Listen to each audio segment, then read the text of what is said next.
कृपया चैनल को सब्सक्राइब करें। धन्यवाद। ईश्वर की लीला अपरंपार, सत्यनारायण करते सबका उद्धार। भक्ति में है शक्ति महान, प्रभु से जुड़े तो होगा कल्याण। राधे राधे हरे कृष्णा प्रिय मित्रों, आप सभी को मार्गशीर्ष पूर्णिमा व्रत की हार्दिक शुभकामनाएं। माता लक्ष्मी और श्री हरि विष्णु के चरण कमलों का ध्यान करते हुए पूर्णिमा तिथि पर सुनते हैं श्री सत्यनारायण भगवान की पुण्य फलदायी कथा। मित्रों, श्री सत्यनारायण भगवान की कथा पूरे लोक में प्रचलित है।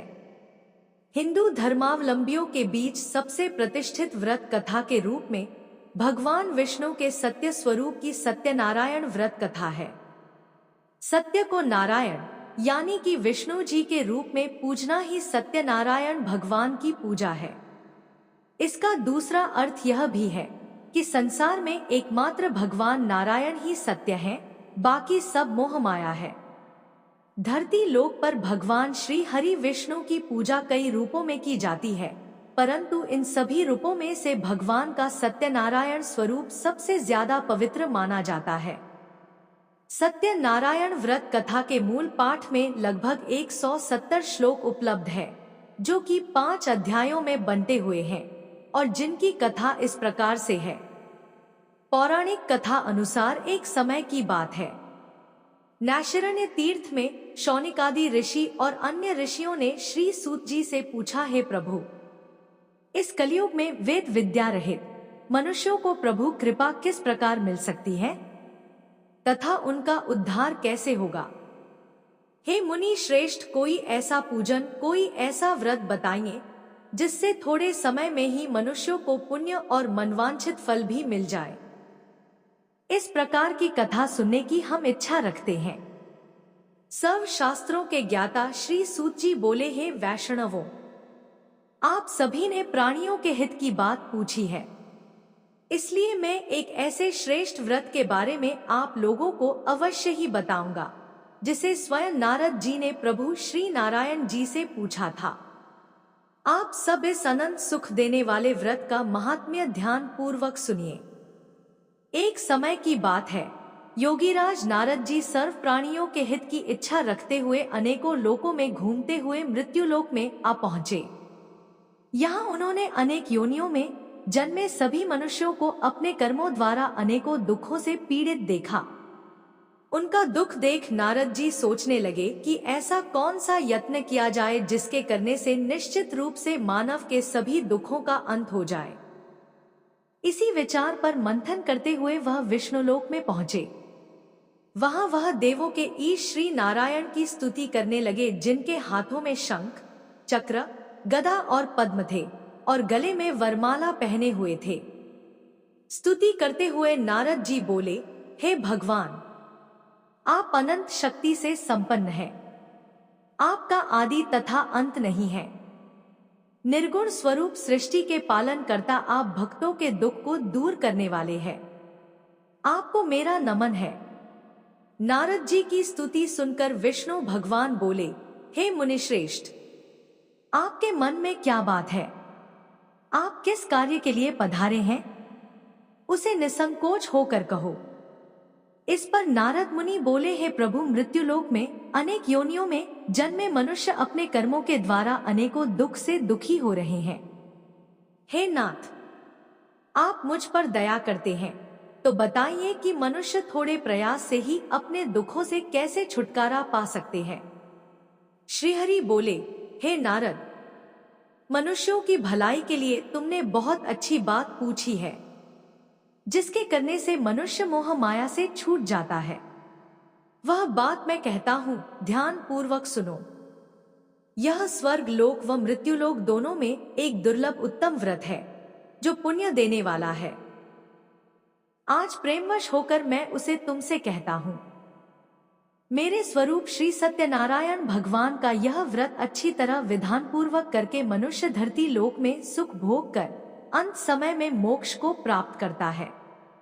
श्रीहरि के वचन सुन नारद जी बोले कि उस व्रत का फल क्या है और उसका विधान क्या है? यह व्रत किसने किया था? सभी कुछ विस्तार से बताएं। नारद जी की बात सुनकर श्रीहरि बोले, दुख व शोक को दूर करने वाला यह व्रत सभी स्थानों पर विजय दिलाने वाला है। मानव को भक्ति व श्रद्धा के साथ शाम के समय श्री सत्यनारायण की पूजा धर्म परायण होकर ब्राह्मणों व बंधुओं के साथ करनी चाहिए। भक्ति भाव से ही नैवेद्य, केले का फल, घी, दूध और गेहूं का आटा सवाया ले। गेहूं के स्थान पर साठी का आटा, शक्कर तथा गुड़ लेकर वह सभी भक्षण योग्य पदार्थों को मिलाकर भगवान का भोग लगाए। इस तरह से सत्यनारायण भगवान का यह व्रत करने पर मनुष्य की सारी इच्छाएं निश्चित रूप से पूरी होती हैं। इस कलिकाल अर्थात कलयुग में मृत्युलोक में मोक्ष का यही एक सरल उपाय बताया गया है। मित्रों, श्री सत्यनारायण कथा का प्रारंभ भगवान विष्णु और नारद जी के वार्तालाप से होते हुए श्रीहरि के सत्यनारायण व्रत एवं पूजन की विधि के वर्णन के साथ राजा उल्कामुख, गरीब लकड़हारा, निर्धन ब्राह्मण, साधु वैश्य, लीलावती, कलावती, धनवान व्यवसायी, राजा तुंगध्वज एवं गोपगणों की कथा तक है। सूत जी बोले, हे ऋषियों, जिसने पहले समय में इस व्रत को किया था उसका इतिहास मैं कहता हूँ, आप ध्यान पूर्वक सुनो। रमणीय काशी नामक नगर में कोई अत्यंत निर्धन ब्राह्मण रहता था। भूख और प्यास से व्याकुल होकर वह प्रतिदिन पृथ्वी पर भटकता रहता था। भगवान ने उस दुखी को देखकर वृद्ध का रूप धारण करके उस द्विज से आदर पूर्वक पूछा, हे निर्धन ब्राह्मण, प्रतिदिन अत्यंत दुखी होकर तुम किस लिए पृथ्वी पर भ्रमण करते रहते हो? हे द्विजश्रेष्ठ, यह सब बतलाओ, मैं सुनना चाहता हूँ। वो बोला, हे प्रभु, मैं अत्यंत दरिद्र हूँ और भिक्षा के लिए ही पृथ्वी पर घूमा करता हूँ। यदि मेरी इस दरिद्रता को दूर करने का आप कोई उपाय जानते हो तो कृपा पूर्वक बतलाइए। विष्णु रूपी वृद्ध बोला, हे मानव, सत्यनारायण भगवान अनन्य फल को देने वाले हैं। तुम उनका व्रत करो, जिसे करने से मनुष्य सभी दुखों से मुक्त हो जाता है।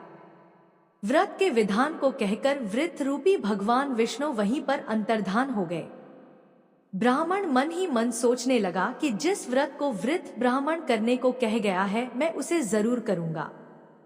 यह निश्चय करने के बाद उसे रात में नींद नहीं आई।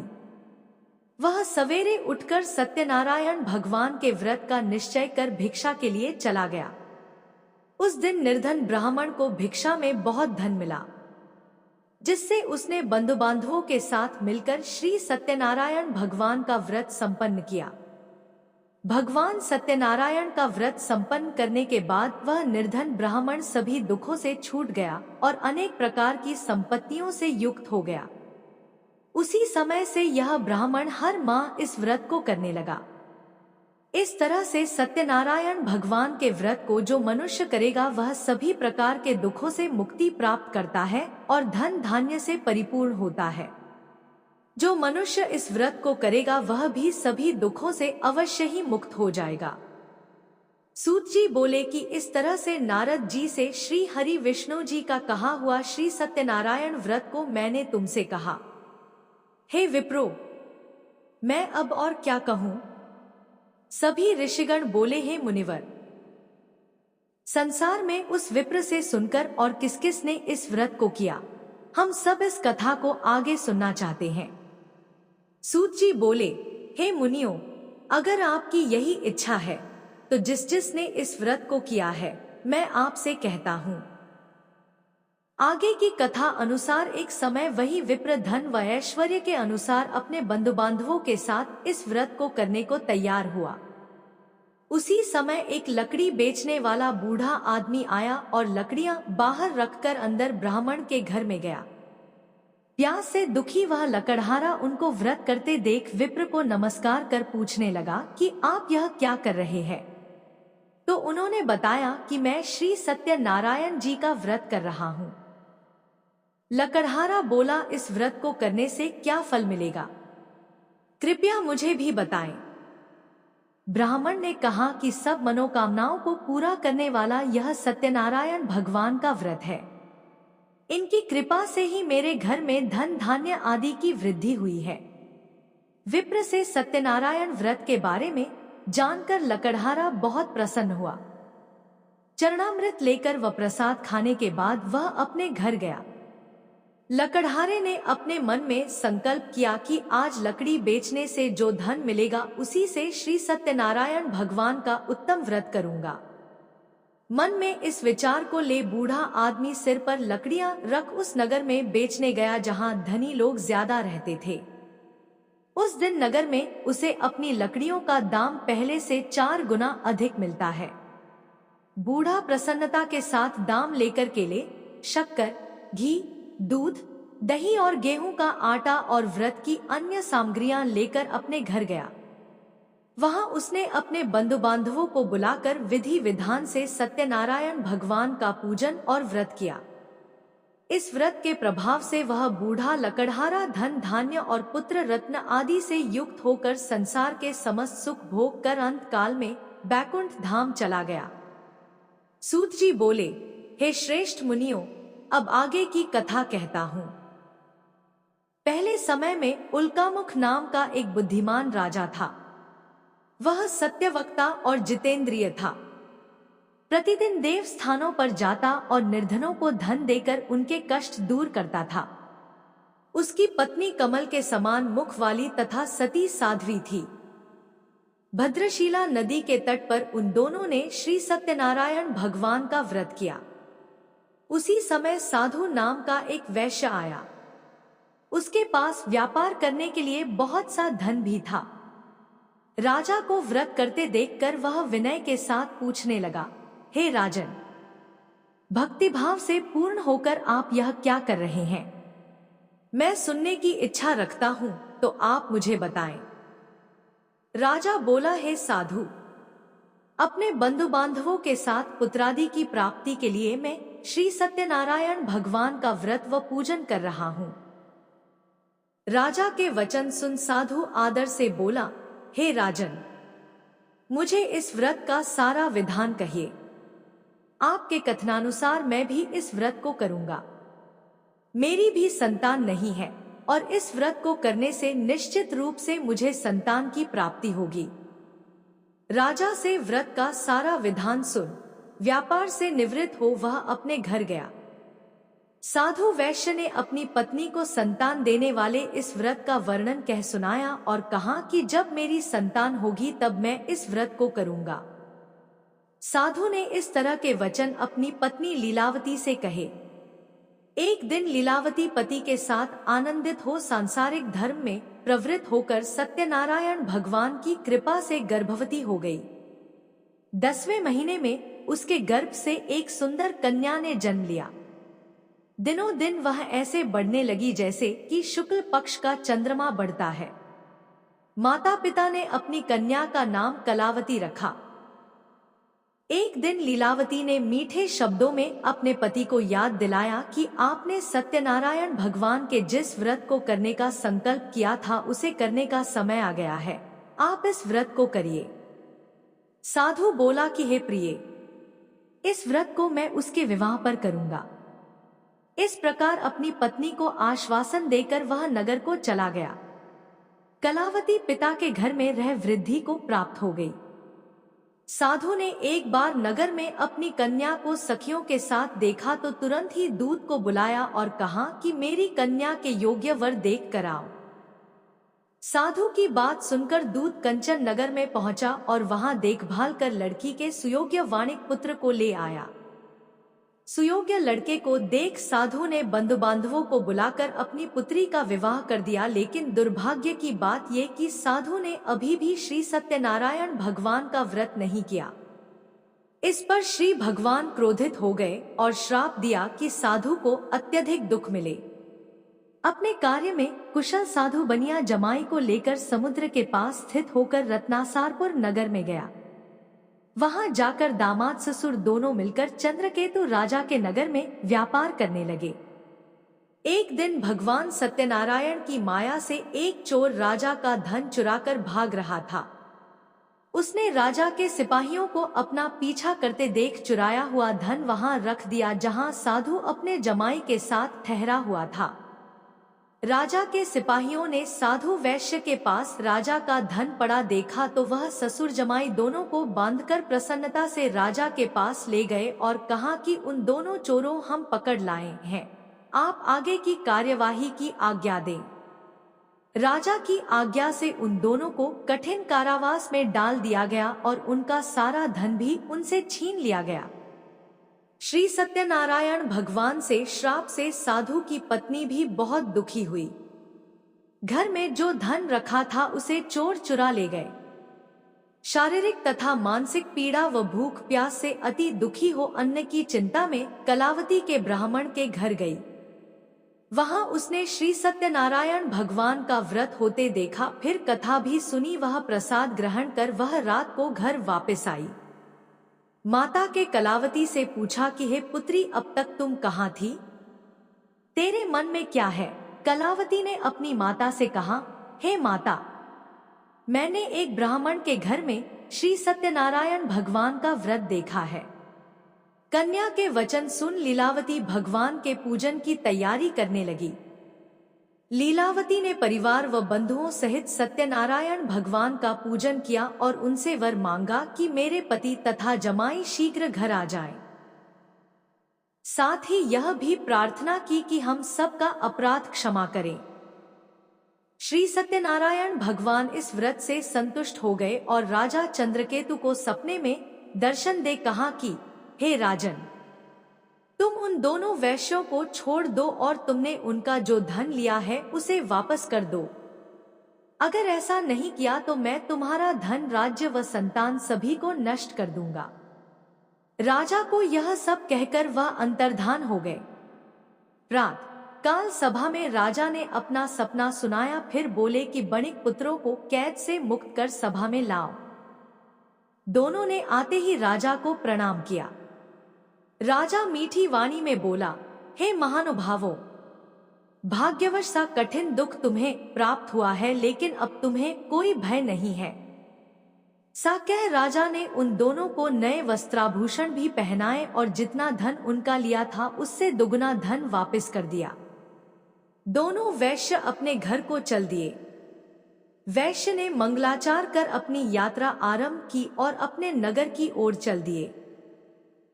उनके थोड़ी दूर जाने पर एक दंडी वेशधारी श्री सत्यनारायण ने उनसे पूछा, हे साधु, तेरी नाव में क्या है?